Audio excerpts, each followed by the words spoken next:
السلام عليكم ورحمة الله وبركاته. اللهم صل وسلم وبارك عليك يا حبيبي يا رسول الله وعلى آله وصحبه أجمعين. النهاردة معانا فيديو جديد. النهاردة يا جماعة نعمل بقى النهاردة ايه طريقة كنتاكي أو البروست الفراخ.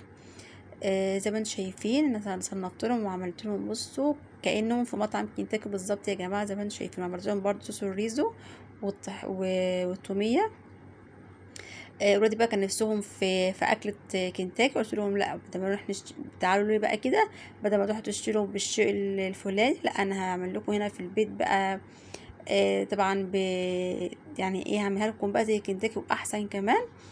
طبعا الحاجه بتكون معموله في البيت بتبقى احسن وانضف. وبصوا عملت لهم ستريبس زي ما انتم شايفين، وعملت لهم كنتاكي بالظبط. يلا تعالى بعد نبدا الفيديو ونشوف هنعمل ايه. يلا معايا الوقت الفراخ طبعا بتاعتي اللي انا حوالي عامله فرخه، حوالي فرخه يعني قول فرخه ونص او فرخه وربع، يعني لان زي ما انتم شايفين بقى الوراك بتاعت الفراخ انا مقطعاها. طبعا الفراخ مغسوله ومنقعه كويس. والبهارات بتاعتي بقى ايه، ملح وفلفل وبابريكا وتوم باودر وبصل باودر وكركم وكاري وبهارات فراخ وطبعا شطه طبعا وجنزبيل. بصوا البهارات كلها اللي انت بتحبيها حطيها، وحط برضو شويه زعتر. ودي الاجنحه، شايله الحته اللي هي بتبقى الرفيعه اللي فيها دي شايلها.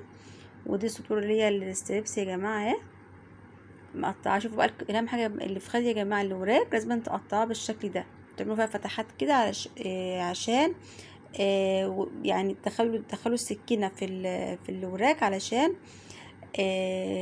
يعني فتحات تكون كبيره، علشان ايه الدم يطلع منها وكده ميبقاش فيها دم اما تيجي تسويها بقى على النار. وتستوي معاك بسرعه بكل سهوله. هنجيب بقى نعمل بقى التتبيله بتاعه الكنتاكي بقى. معايا حوالي كوبايتين من اللبن. طبعا بتبقى حسب ايه كميه الفراخ اللي انت هتعمليها بتزودي فيها اللبن، وممكن تعملي بدل اللبن ممكن تعمليه ميه عادي. هتحطي بقى اللبن على شويه خل، وبعدين تنزلي بقى بالبهارات كلها اللي احنا قلنا عليها، وعصير ليمون. وتقلبي بقى كل ده مع بعض، وبعدين تنزلي بقى بايه بالفراخ اللي انتي مقطعاها وغسلاها ونقعها كويس جدا.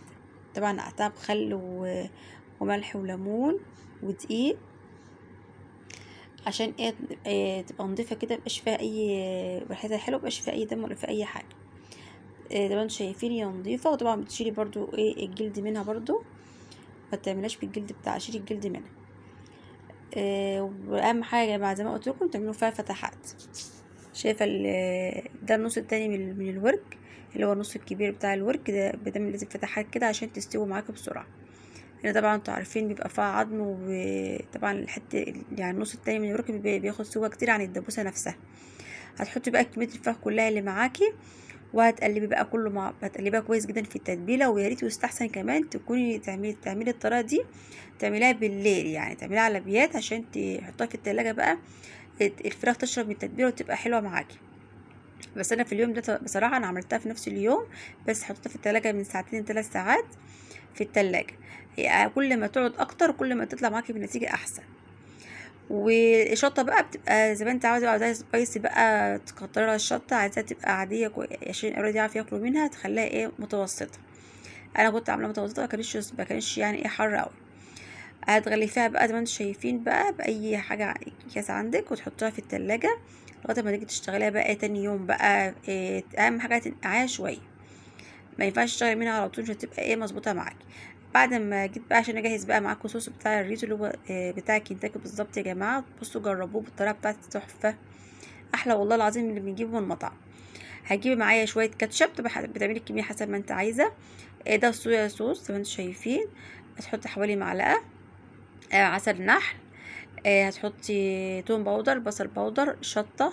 ده دبس الرمان. دبس الرمان ده يا جماعه انا حطيته بدل صوص الباربيكيو، كانش موجود عندي فانا حطيت ده بصراحه. بس عايزه اقولك والله جايب معايا نتيجه كويسه قوي، وكان طعمه خطير. طبعا انتوا عارفين دبس الرمان بيدي مزازه كده للاكل، فكان طعمه حلو بصراحه. يعني ما فرقتش من اللي هو الصوص التاني اللي هو الباربيكيو دوت.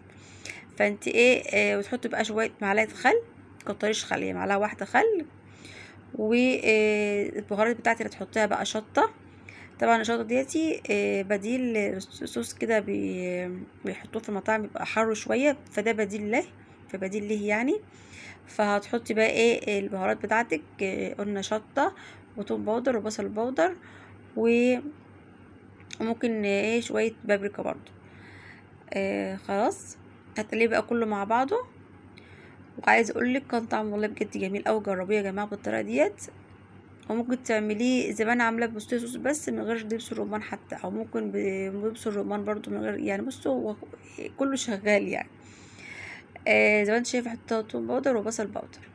التوب يعني البهارات دي بتديلها نكهه حلوه برضو. كده خلاص بقى، كده الصوص معانا خلص. هتركنه بقى على جنب بقى ايه، احنا كده خلصنا يعني بنعمل حاجه بحاجه. وبعدين بقى انا هعمل برضو التوميه، بس انا طبعا التوميه انا ما صورتهاش، انا كنت عملتها قبل كده في الفيديوهات تانية. ادخلوا على القناه وشوفوا بعملها ازاي. وعملت كمان رز بسمتي. انا برضو عملته كتير، بس ما حبيتش ان انا ايه اصوره برضو علشان ما يبقاش الفيديو كبير، وانا عملته كتير قوي يعني على القناه.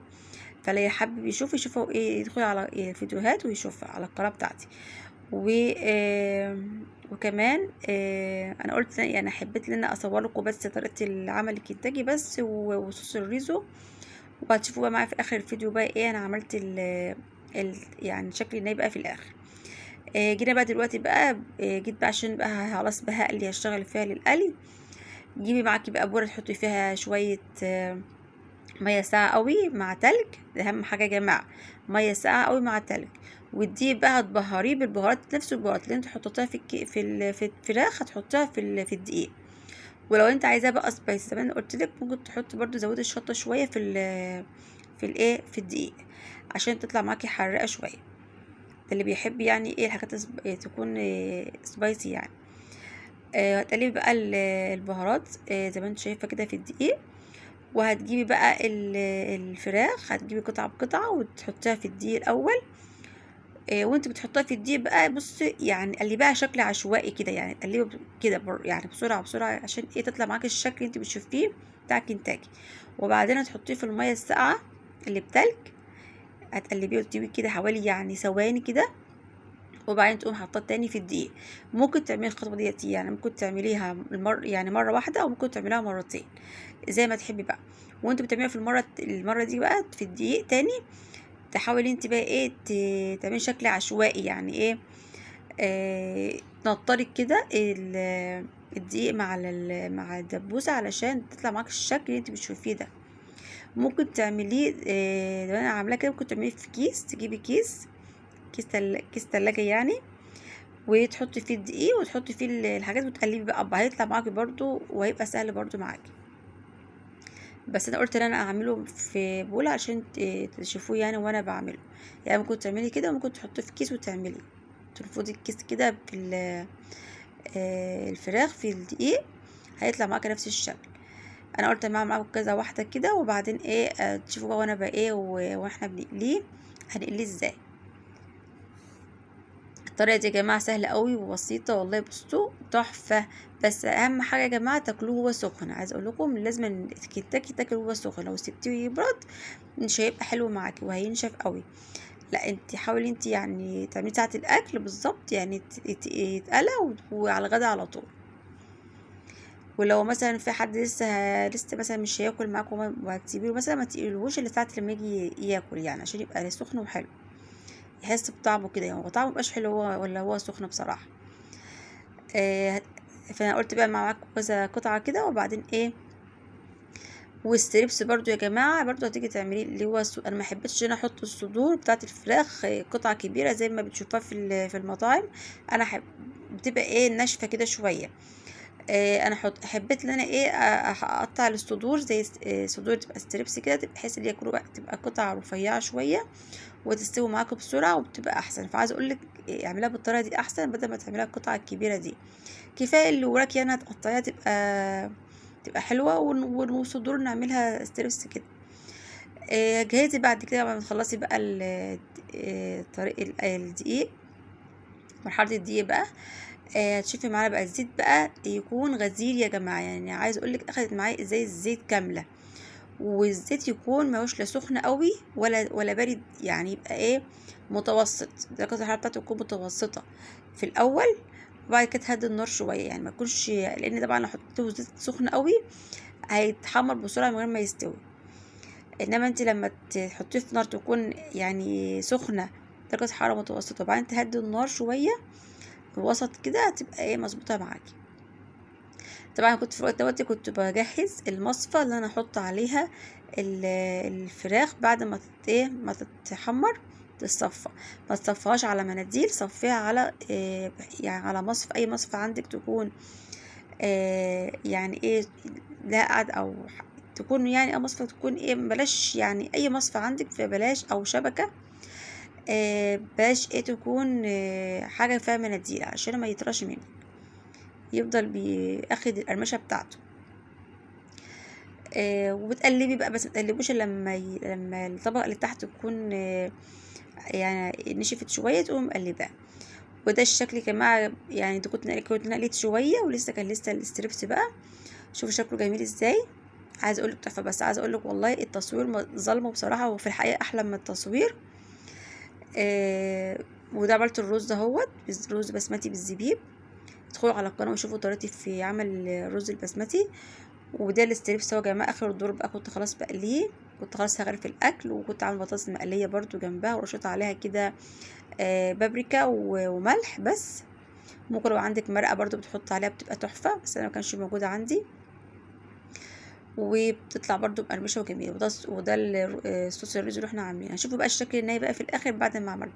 شوفوا بقى ده الشكل، كنت عملت التوميه اهي وغرفت الاكل خلاص. عايز اقول لك والله الكاميرا ظلماه، بصراحة في الحقيقة أحلى كمان، يعني اللون بتاعه باين في الحقيقة أحلى. الستريبس أنا قطعته زي ما انتم شايفين قطع كده صغيرة، حطيتها على الرز، وحطيت عليها الصويا صوص الريزو زي المطعم بالظبط. يعني بصوا طلعتهم آخر دلع، وعملت لهم بصوا كنتاكي، وأحسن من كنتاكي كمان، وحاجة نظيفة في البيت. ودلعي أولادك واعملوهم وشجعيهم كده وفرحيهم. أنا قلت لهم لا مش هنروح ندفع فلوسنا في المطاعم، واحنا نعرف نعمله في البيت، وانا هعملكم بقى ولا اجدع مطعم. طب ايه رايكم بقى؟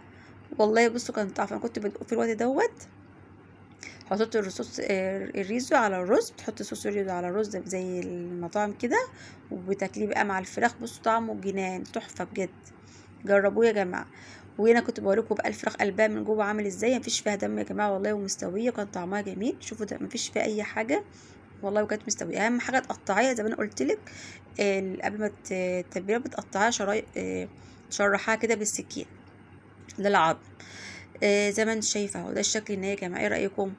لو انت صدي بقى الفيديو لغايه كده، ما تنسوش بالله عليكي باللايك والاشتراك وتفعيل الجرس عشان يوصلك كل جديد. ويا رب الفيديو يكون عجبكم من اعجابكم، وما يكونش بقى رغيت كتير. شوفوا الشكل، طبق حلاوته يا جماله، تحفه والله بجد. يعني الواحد عايز يتفرج كده، يعني العين بتاكل قبل الفم يا جماعه بصراحه، المنظر يشهي بجد يعني. يا رب الفيديو كده يكون عجبكم، ويا رب تجربوا الطريقه بتاعتي وتشجعوني كده بالتعليقات بتاعكم الجميله. نفسي يا جماعه القناه تكبر، ونفسي اوصل ل100,000 يا جماعه. شجعوني كده يا جماعه، ان القناه تكبر يا رب. واقول لكم بقى مع السلامه، والسلام عليكم ورحمه الله وبركاته.